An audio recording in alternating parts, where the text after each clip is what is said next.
Okay, hello. I do apologize I wasn't able to stream yesterday, but as people know, my car has been acting up and I had to spend the whole day working on it.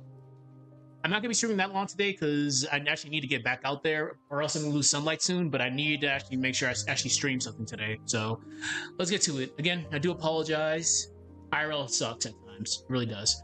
So I looked at my outline before I got started. We were talking about time in anticipatory horror. So that's pretty straightforward. We all know how time works. Okay, but yeah, I'm actually running out of daylight. So I'm gonna do this as not a speed run. I'm gonna do as much as I can in the next like 20 to 30 minutes. And I'm definitely gonna get back out there. All right, so we're talking about time. What do I want to talk about here? Okay. All right.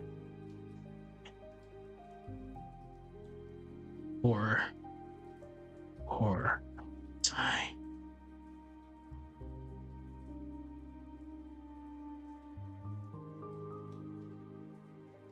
Time in horror, time doesn't just pass.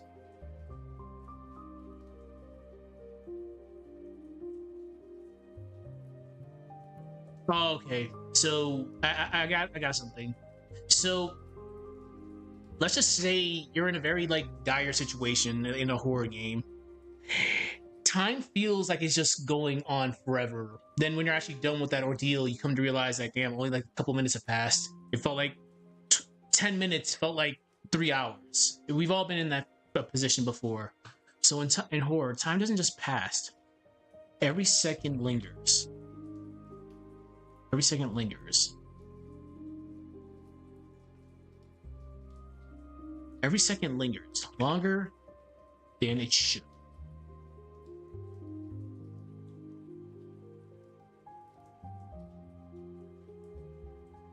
You start to feel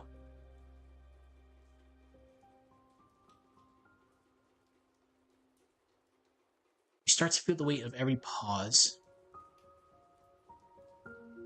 every delay.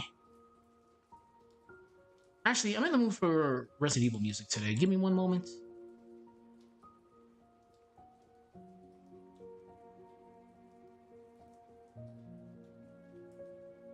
Actually, no, this is fine. I don't want to dilly-dally. Every delay.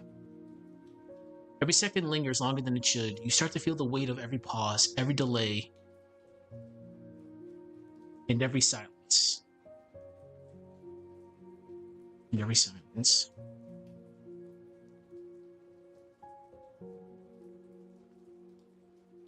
Nothing happens, but your body reacts like something's about to happen.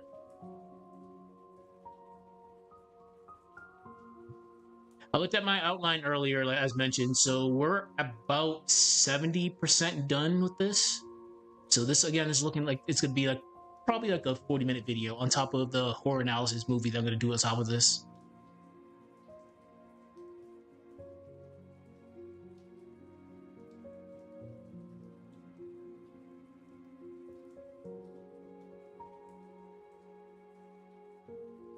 And that's the cruelty of anticipation.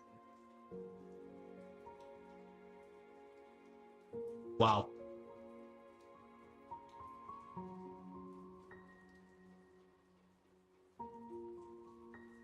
That is cruelty of anticipation.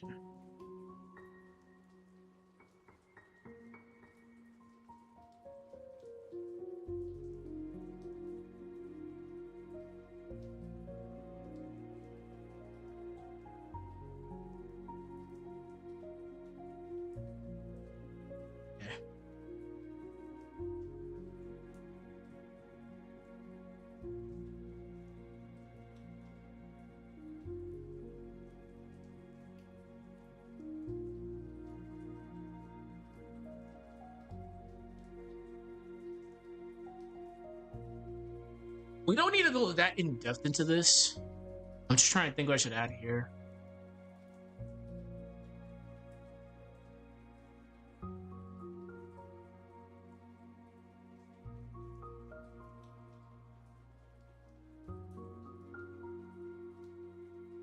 Okay. Can feel it. Can feel it when the game gives you enough space to think.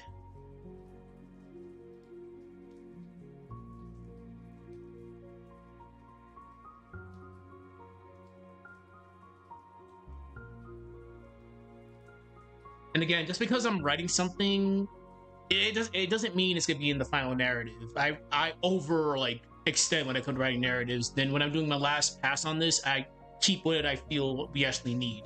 So these 6 pages might be condensed into like 4 pages. So yes, I'm writing this, but it might not make it into the final thing. It's good to have more than less space.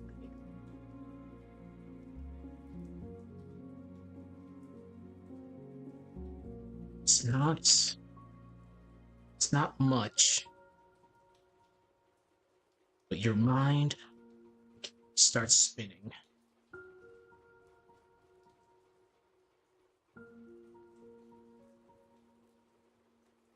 Stories. Your mind starts creating stories.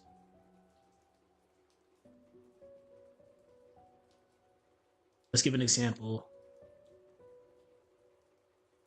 Was that just the noise?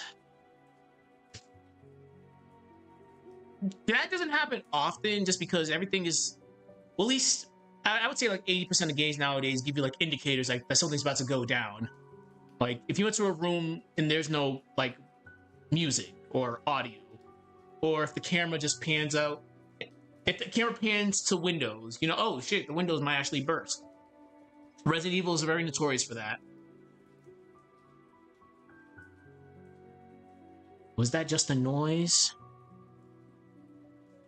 Or something moving closer? Or something moving closer?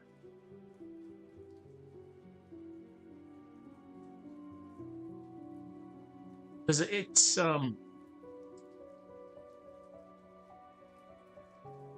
you're not afraid of what's in front of you. You're afraid of what might be around you. Let's word that a little bit better. So the fear grows not from what's in front of you,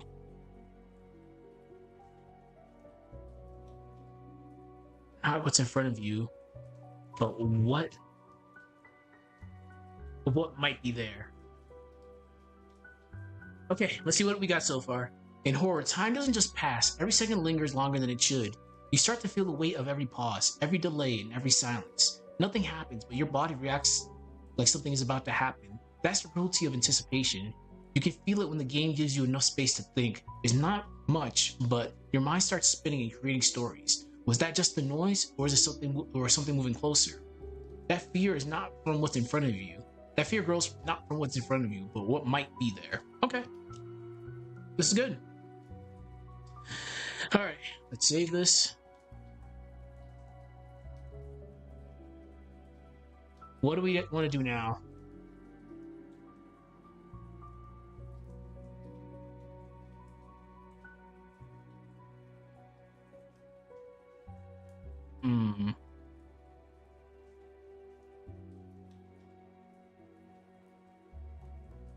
I guess we can talk about how people can remedy that. Well, their instinct, their instinctual reactions to this. So you start preparing in advance.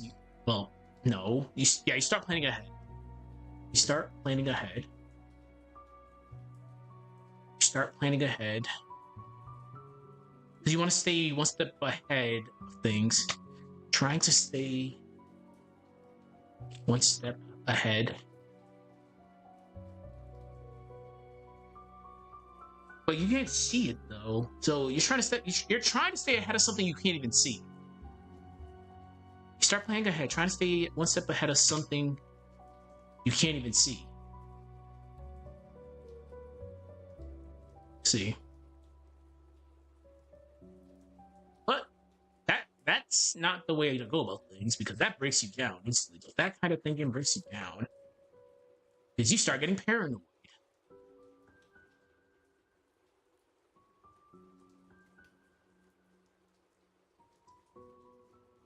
pressure, but that kind of pressure breaks you down because you start making hasty decisions, or I definitely do this. You start making hasty decisions. Start making hasty decisions. You waste supplies. I'm guilty of this. You waste supplies.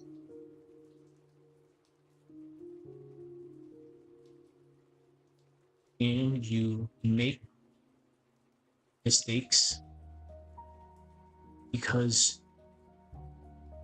you're trying to beat the clock. I gotta read this over again. Trying.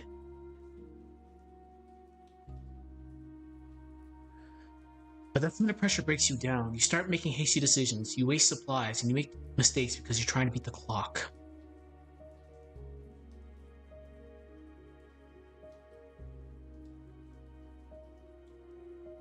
And you know what the irony of it is? The game itself, 9 times out of 10, isn't even rushing you. You're the one making the hasty decisions. The game's just like, okay, here's the task. I'm giving you a task.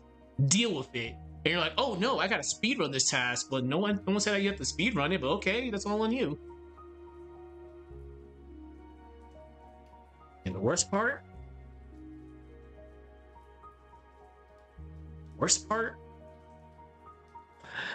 the game doesn't even have the game. How can I word this good? The game doesn't have to move any faster.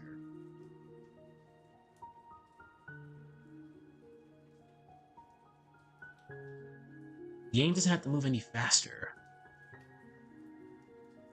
It's just making you feel like you're running out of time.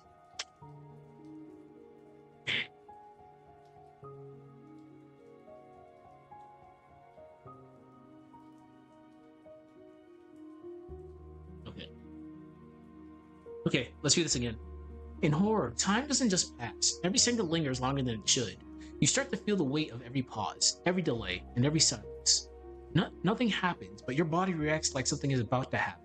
That's the cruelty of anticipation. You can feel it when the game gives you enough space to think. Yikes. It's not much, but your mind starts spinning, creating stories. Was that just the noise, or is it something moving closer? The fear grows not from what's in front of you, but what might be there. You start planning ahead, trying to stay one step ahead of something you can't even see. But that kind of pressure breaks you down. You start making hasty decisions, you waste supplies, and you make mistakes because you're trying to beat the clock. And the worst part, the game doesn't have to move any faster. It just has to make you feel like you're running out of time. Yeah, it's pretty straightforward. Like, you're the one speedrunning. The game's not telling you to speedrun. You're just doing it on your own.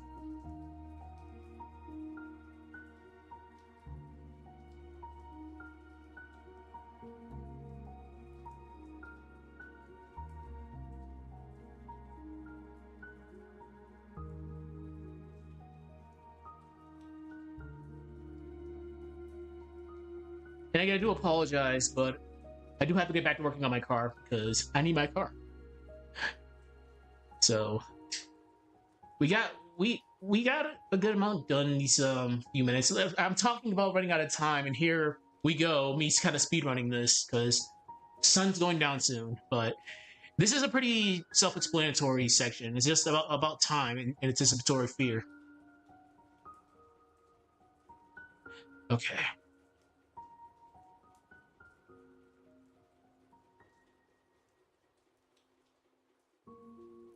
What can I add?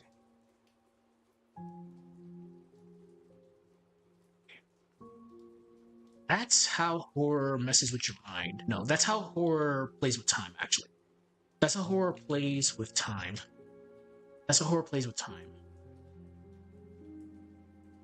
It traps you in dread and relief.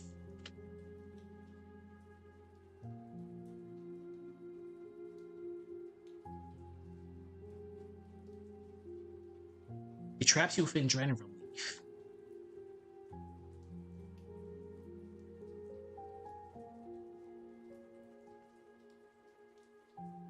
I think, yeah, it's oh, hurry up and wait. Yeah, the waiting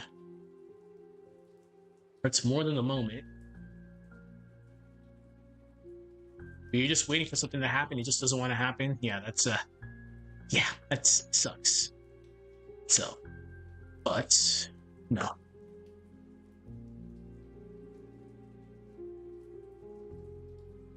Because when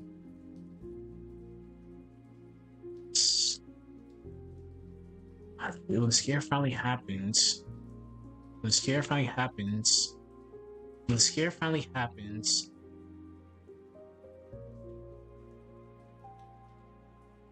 the waiting hurts more than the moment itself. When the scare finally happened, it's merciful. Like you already sat through the brutality of just waiting for then something to happen. Then when it finally happens, it's like, thank God you relieved me of all this stress. Just take me. Just take me. I'm ready to go. Okay. If it's merciful. Oh my God. Merciful. There we go. The build up. The build up. The build up.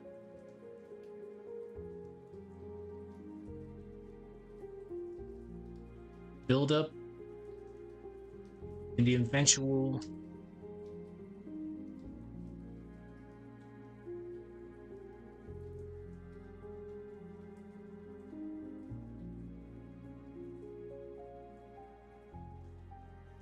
The eventual, we'll say fall here, to the eventual fall. No, the build up. Okay, all right, we're gonna be cringy here. The breathless seconds before the fall.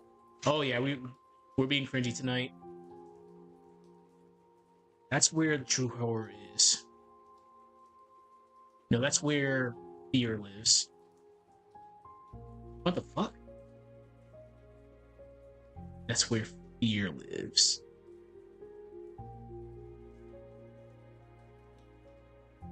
That's where fear lives.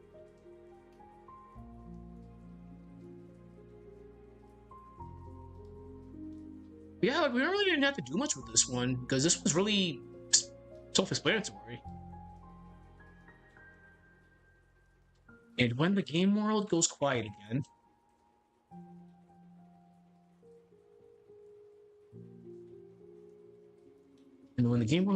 again, you realize you're back in the loop. You realize you're back in that loop. Wow.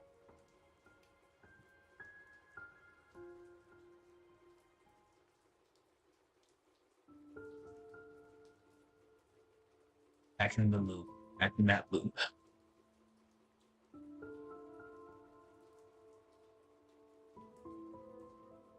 You realize you're back in that loop. Counting down to whatever comes next.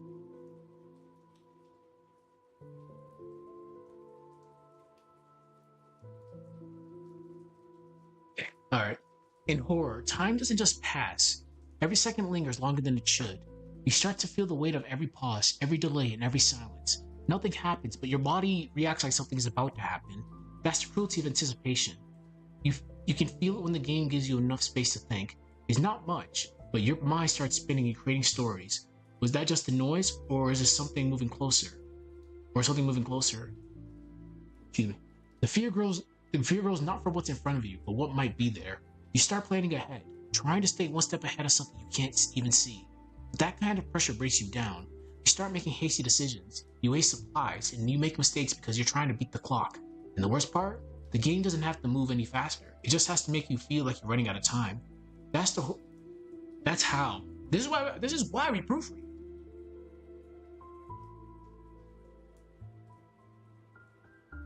That's how horror plays with time. It traps you within dread and relief. The waiting hurts more than the moment itself. When the scare finally happens, it's merciful. The buildup, the breathless seconds before the fall, that's where fear lives. And when the game world goes quiet again, you realize you're back in that loop, counting down to whatever comes next. This is pretty self-explanatory, so Again, I do apologize for the sped run stream, but unfortunately I am running out of sunlight, so I gotta get back outside and start working on that starter. So tomorrow we're doing disorientation, then we're finally gonna start getting with the case studies. So bear with me. It's October 4th. I'm looking by at least an October 9th release of this. Possibly 8th, depending on if work wants to cooperate with me. Anyways, besides that, have a good one. I'm gonna go take care of my IRL stuff. Later tonight I'll do sprite animation, and tomorrow we'll do some more of this. I'll talk to people later. Enjoy the rest of your